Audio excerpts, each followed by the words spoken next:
Hello friends, আবার একটি নতুন রেসিপি নিয়ে তোমাদের সামনে হাজির হয়েছি। আজ তোমাদের সাথে শেয়ার করব ডালের পরোটা। একটা মশলাদার পরোটা যেটা আমি ডাল দিয়ে বানিয়েছি, তা খেতে হয় খুবই ভালো। সাথে যদি থাকে একটু দই, তাহলে তো আর কোনো কথাই নেই।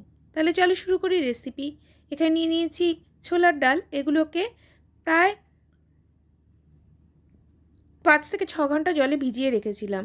এই দেখো, জল থেকে তুলে নিয়েছি। এবার এতে দিয়ে দিচ্ছি আদা, রসুন, লঙ্কা। এবার এগুলোকে মিক্সিতে একসাথে পেস্ট করে নেব। এখানে নিয়ে নিয়েছি 1.5 কাপ আটা। এবার এতে দিয়ে দিলাম স্বাদ অনুযায়ী নুন আর জোয়ান। তোমরা আটার জায়গায় ময়দাও ব্যবহার করতে পারো। দিয়ে দিচ্ছি ভাজা ধনে গুঁড়ো, খুব সামান্য পরিমাণে হলুদের গুঁড়ো, ভাজা জিরে গুঁড়ো। এবার সব শুকনো উপকরণগুলোকে প্রথমে খুব ভালো করে মিশিয়ে নিতে হবে।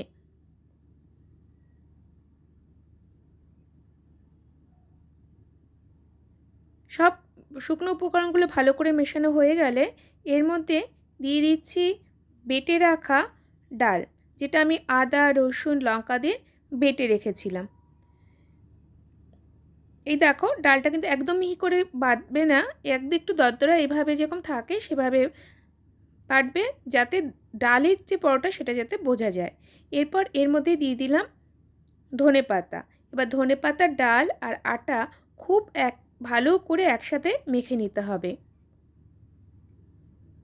প্রথমে ভালো করে জল ছাড়িয়ে মাখবে। যদি তোমাদের দরকার হয় তাহলে খুব সামান্য পরিমাণেই জল দেবে। চেষ্টা করবে যাতে জল না দিয়ে আটাটা মাখা যায়। আমি এখানে খুব সামান্য, মানে ধরো 1/4 কম জল ব্যবহার করে আটাটা মেখে নিচ্ছি।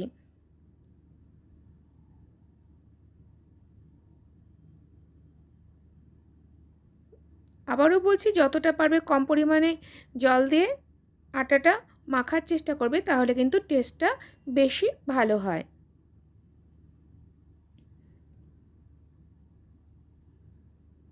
এই দেখো বন্ধুরা, আমার আটা মাখা হয়ে গেছে। এবার একে ঢেকে রেখে দেব 15 থেকে 20 মিনিটের জন্য। আটাটা কিন্তু একটু শক্ত করেই মাখতে হবে, নরম করবে না। পরোটার আটা যেরকম একটু শক্ত হয় সেভাবেই মেখে নিতে হবে। আধা ঘন্টা পরে ফিরে আসলাম। এসে আবার ভালো করে আবারও আটাটাকে একবার এভাবে মেখে নিচ্ছি। এরপর এর থেকে গোল গোল করে, যেভাবে আমরা আটা রুটি বা পরোটা বানাই সেভাবে লেচি কেটে নিলাম।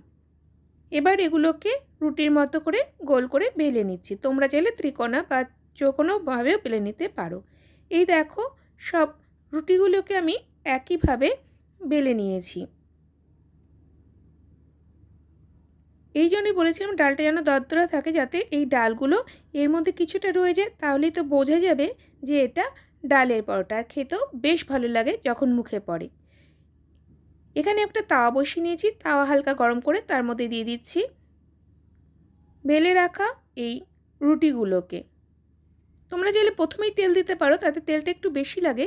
সেই জন্য সবসময় পরোটা বেলার সময় আমি একটু প্রথমে রুটিটাকে এভাবে সেঁকে নিই, তারপর অল্প অল্প তেল দিয়ে পরোটা বানাই। তাতে কিন্তু তেলের পরিমাণটা কম লাগে। এই যে উপর দিয়ে তেল ছিটিয়ে দিলাম, এবার এটাকে এভাবে পরোটার মধ্যে এভাবে ছড়িয়ে দিচ্ছি। এবার উল্টে দেব, আর উল্টো সাইডটাও কিন্তু একইভাবে ভেজে নেব। এভাবে 2-3 বার করে পরোটাটাকে তেল দিয়ে উল্টে পাল্টে ভেজে নিতে হবে। ঠিক যেভাবে আমরা অন্যান্য পরোটা বানাই ঠিক একইভাবে পরোটা বানিয়ে নিতে হবে। দেখবে বন্ধুরা, এই পরোটা খেতে হয় কিন্তু একদম অন্যরকম। যেহেতু এতে রসুন, আদা, লঙ্কা, ধনেপাতা আর ডাল সব ব্যবহার করা হয়, তাই জন্য কিন্তু এই মশলাদার পরোটাটা খেতে বেশ লাগে। এর সাথে যদি কিছুই না থাকে, শুধুমাত্র দই দিয়ে অথবা চায়ের সাথেও খেয়ে দেখতে পারো, তাহলেও কিন্তু খুব ইয়ামি হয় খেতে। আশা করছি তোমাদের কাছে এই রেসিপিটি আমার ভালো লেগেছে। যদি ভালো লাগে তাহলে অবশ্যই লাইক করো, কমেন্ট করো, শেয়ার করো। যারা এই চ্যানেলে নতুন, তারা যদি চ্যানেলটি সাবস্ক্রাইব করে না থাকো, তাহলে তাদের কাছে অনুরোধ হলো চ্যানেলটি সাবস্ক্রাইব করে পাশে থাকার জন্য। আবারও ফিরে আসছি নতুন কোনো রেসিপি নিয়ে, নতুন কোনো ভিডিওর সঙ্গে। ততক্ষণের জন্য ভালো থাকবে সবাই। Bye bye.